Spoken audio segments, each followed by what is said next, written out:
Hey guys, quick video on how to set up your vehicles and trailers for towing.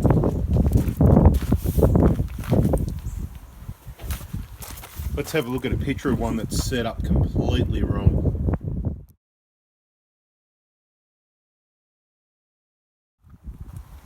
Okay, so you can obviously see the problem there. There's a heap of weight in the back of the vehicle, and there's also a heap of weight in the front of the trailer, creating too much download. The tow bar and tow ball and everything has a limit on the download. Now, aftermarket heavy duty suspension is usually quite a bit heavier, and depending what springs you select.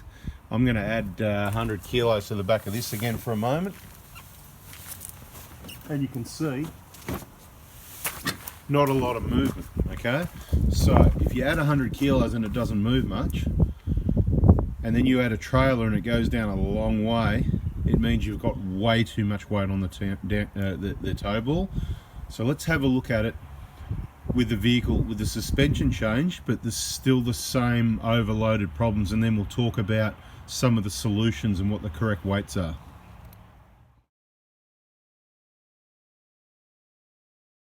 Alright, so if everything's worked out correctly, you've seen a couple of photos of the same vehicle with the same trailer, with standard suspension, well overloaded at the back and too much weight on the tow ball, and then with upgraded suspension but still probably likely overloaded with the combination of the weight in the back of the vehicle and the tow ball. So firstly, when loading the vehicle, it's important to consider, okay, I'll tell you now, 99.9% of the time, you're not adding any of the weight to the front axle, to the front tyres, front axle, you know, to keep it simple, call it front wheels, front tyres, right?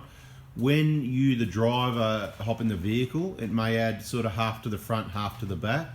When the passengers or anything in the back area where the passengers are hop in, most of that gets added to the back. A very small amount, I'd say less than 5%, would add to the front of the vehicle. And everything in the back of the vehicle, if it's towards the back seat, it's directly on top of that axle and further back behind the axle. Not only does it add it to there, it can take it off from the front, okay? It's the sort of, yeah, I don't know the word to use, that cantilever effect, if you like, where if you add a lot of weight, the further back it goes, the more it'll add the weight to the back and take it off at the front. So that's the situation we've got in the photo you had a look at. Thank you very much for those. That's what gave me the idea to put this together, because people setting up vehicles and trailers, I've seen it done so wrong so many times, and it's really important that you get it right for the whole safety, for the enjoyment factor. You know, you're going away on a trip, you want to drive it, don't you want to enjoy it, and don't you want it to drive nice, or do you want it to drive like a heap of crap? Because I'll tell you what, that's how they're driving. When you've got that much weight on the back and you've got the front popping monos just about,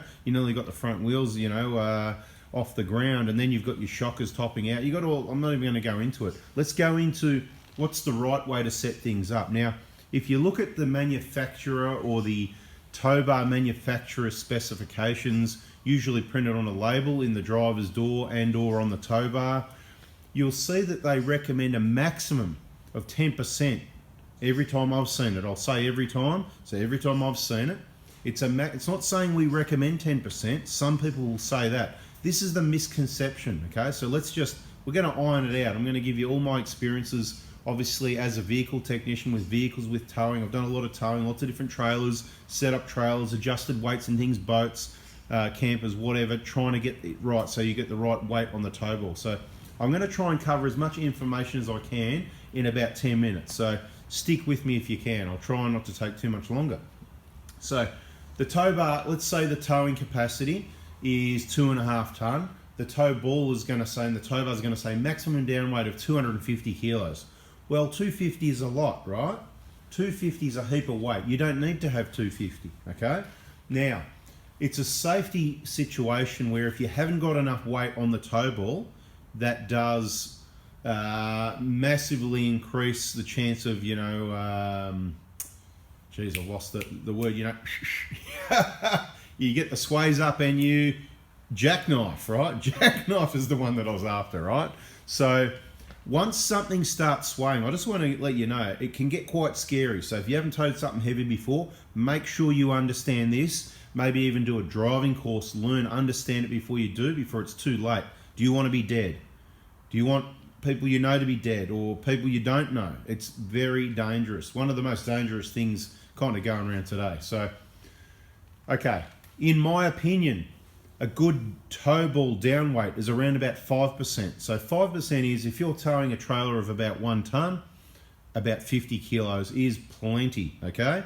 I've towed things that are about 1.5 ton with 50 kilos roughly download. You can lift it. It's heavy, but you can lift it. You know, a strong bloke, 100 kilo sort of person, if you can lift it, it's heavy, and put it on, that's probably about 50 kilos, right? You don't have any issues whatsoever. Now, you've got to be careful. Single axle is going to allow the weight to go, whatever the balance of the trailer is, it's going to allow the weight to go directly onto the tow bar, tow ball. Now, when you've got a dual axle trailer, it's a little bit different, because sometimes if you've got the balance right, it's kind of balancing between the two axles. So the tow height comes into it as well. So the weight needs to be measured at the correct tow height. Okay, so it gets pretty technical. But what I want to point out is, if you want to get the weight right in the vehicle, when you're loading the vehicle, think about the heavy things. You want the heavy things forward. So in the car, if you've got a lot of water, you might want it on the floor in front of the back seats if the seats are empty. All your heavy things forward in the vehicle. If you've got to put things right near the back door, they're the lightest things you want. Okay, so you're adding less weight further back. When you load up your roof rack, okay, try and keep things forward, so you're putting some of the weight forward and balancing out the vehicle. You don't want to be over. The reason the vehicle's got a GVM, it's not just about suspension, guys. It's about all sorts of components. Think about your wheel bearings. They're probably going to be the first to go. Yep, not your suspension, your wheel bearings. So all these people that are doing GVM upgrades and trusting engineers on that, just be very careful. You want to have as much weight as you can forward and try and spread that load, okay? So that's the part with the vehicle. With the trailer, if you've got a single axle, it's pretty easy. These camper trailers with long drawbars, they're actually a real pain. They've got this long drawbar, so it's putting more of the weight to the tow ball and the tow bar, because the axle's too far back. And then you've got big toolboxes, sometimes with batteries and tools and spare tires, and that's adding all this weight onto the tow ball. And there's no chance you're going to be able to lift it if the vehicle's popping monos like that, okay? It's really a bad balance. So if you've got a camper trailer, usually there's storage underneath the main tent bed area. What you want to consider is, as dumb as this sounds, but this is what you've got to do to balance it out. You'd normally do the opposite. You'd put the weight forward to make sure you've got enough. So when someone builds a trailer or a caravan, they should build it so it's well balanced and there's a little bit of weight on the tow ball. And then when you load it, you should add more weight to the front, forward of the axle on the trailer, to add more weight to the tow ball, or adjust the trailer if necessary. But what I'm seeing is a lot of poor manufacturing, way too much weight on the tow ball, because they probably want to cover themselves, and it's less dangerous that way, but it's still not good. And obviously creates a lot of problems for your suspension and the vehicle and the handling and that sort of thing. So better than having not enough though. Caution, you're definitely better off having too much than not enough, but a balance or a little bit too much is better than way too much or not enough. Okay, so with the trailer, if you've got a camper and a long drawbar and all this weight up front, what you want to do is, you want to put your things with the weight to the back of the trailer. Anything big and heavy, tools, water, fuel, batteries, whatever is in the back of the trailer, and all the lightweight stuff towards the front of the trailer. And in that toolbox at the front, take all that heavy stuff out, put it in the back of the trailer, maybe even put another box in the trailer to secure all that. Put all your lightweight stuff in that box at the front of the trailer. Check it out. See if you can get a balance of the trailer right. That's what you want to do. This is just stage one in my recommendations on how to set up a trailer and a vehicle for touring and traveling. Hopefully you liked it and you got something out of it, base information. If you did, please give us the thumbs up. Subscribe, turn the bell on. We've got more, even better information coming your way. Thanks for watching. That was trying to keep it short.